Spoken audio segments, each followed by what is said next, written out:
some crazy assumptions. You want the best information. So, measure twice, cut once type of stuff. And so that's what I thought we're in store for. And quite frankly,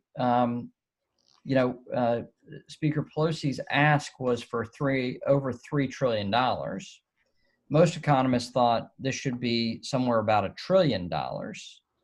And so, what we're trying to do is get a package that fit the situation, not make ourselves more in debt, which is going to cause problems over the long term, but fit the setting. So I think when we get this next package, we'll have a better idea of cities and counties, town cities and counties, their revenue, and we're going to provide relief as fitting for that time period. We did have another question that came up as well from Todd Tucker, who's our Economic Development Partnership Director. Your thoughts on the U.S. dollar not being the monetary standard of the world with continued relief packages and rising U.S. debt? What are your thoughts on the status of the U.S. dollar around the globe? I think it is very important. I think it is a powerful reason why we have the trading relationships that we do. It is a powerful reason why we have interest rates as low as we do, even in normal times. And we have not lived in normal times for a while. But even in normal times, we have lower interest rates in the United States because we have the U.S. dollar as the standard of exchange around the world. And I've talked to Jay Powell, the chair of the Federal Reserve, directly about this. It is always in the minds of the Federal Reserve policymakers to ensure that we remain the monetary standard or the standard of exchange globally. Dollar-based trade is really important, and so I am confident at this point that the Fed has done the right thing, and that we've not gone too far. The rest of the world, it's also a matter of us getting a vaccine in the longer term. That's going to matter. In the shorter term, a treatment regime, right? To make sure if you get COVID, you show up at the doctor, they know what to do with you, right? So therapeutics that keep you, enable you to get well again. Now, what has been quietly happening over the last couple of months is that has gotten better, substantially better. So if you don't feel right, go get tested. Go get tested immediately. If you're just feeling off, right? Or you have any doubts, just go get tested. Because what they can do with you, just like with the flu, as an example, it's not the flu, but as an example, you show up and they give you a set of treatments if you're early on in the flu. And if you're late on in the flu, what do? Tell you to go home, stay away from people. I mean, so we're dealing with a similar set of treatments in that if you catch it early, they can get you back on your feet much better.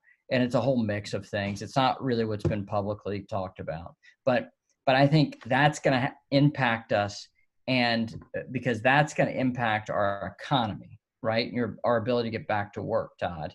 So your question's really good, but this question of whether or not we have this trading capacity globally rests on our economy, and that economy rests on the well-being and health of our people. If you don't feel safe to engage, you're not going to engage, no matter how much government money is shoved at you. You're just not going to. I mean, so I can ask many of you, how many of you would be willing to get on an airplane today, right? And many of you may say, even if you gave me, if you paid for the ticket and you gave me $500, I still wouldn't fly, right? So that's not going to get people back in the airlines, right? And that's not going to get them back profitable. So we got to get them back there. Todd says, I'm ready to go if everyone wore a mask. That's true. That's right. That's true. couple other things that have come up here on the question. So, do you think, obviously, back to the relief package, we hope is coming. Many people do. Do you think? I guess I've heard some new aspects of a package that may be there that was not in the original plan, or the one that was passed, or will there be elements of the same program with PPP and other things? Um, so what I'd tell you is, my instinct would say it's going to be similar to the March package. It's just sort of because that's about right. That was about right. We've learned a good bit about it, but I think you could see another PPP program, something like that. Right. If you look at restaurants, they are still, still in a really tough position. And components of our economy are, shut down. You think about somebody who has a gym, because here in North Carolina, they don't, it's fairly well shut down. So, Right. so I think it's going to look a lot like the March package. We certainly know the changes that happened in the district and all that. And part of our reason for doing these kind of meetings with you and others is to remind people who their leaders are. Our office, as I think Todd Tucker's office and others, gets calls all the time about federal issues. And it's great to know that we can pick up the phone and call. We know that, we may not call you directly, but that Will or Roger or someone else will pick the phone up. Communities like ours and all over North Carolina, I'm sure in your district, especially in Western Carolina, depends so heavily on tourism. What are your, I'd be interested in your thoughts on that and how we can work with you more on. So the Land and Water Conservation Trust, LWCF, this is federal money from offshore oil and natural gas leases.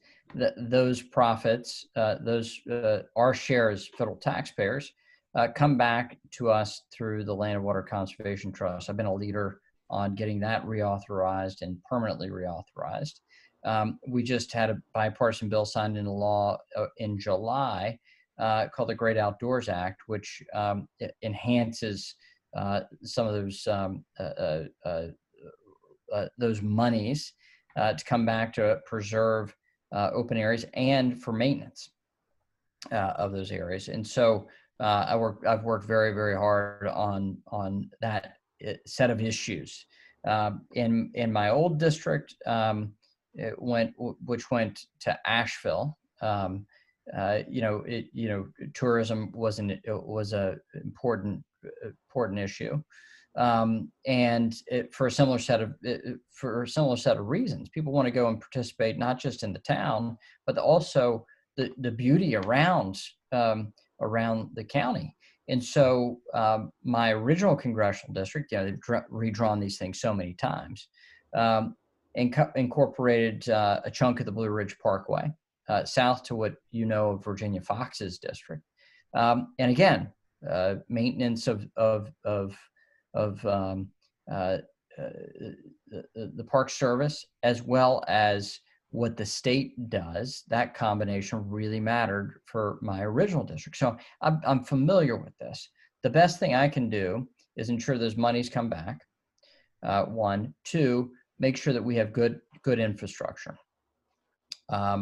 And good infrastructure is it is water and sewer, yes. It's roads and bridges, yes.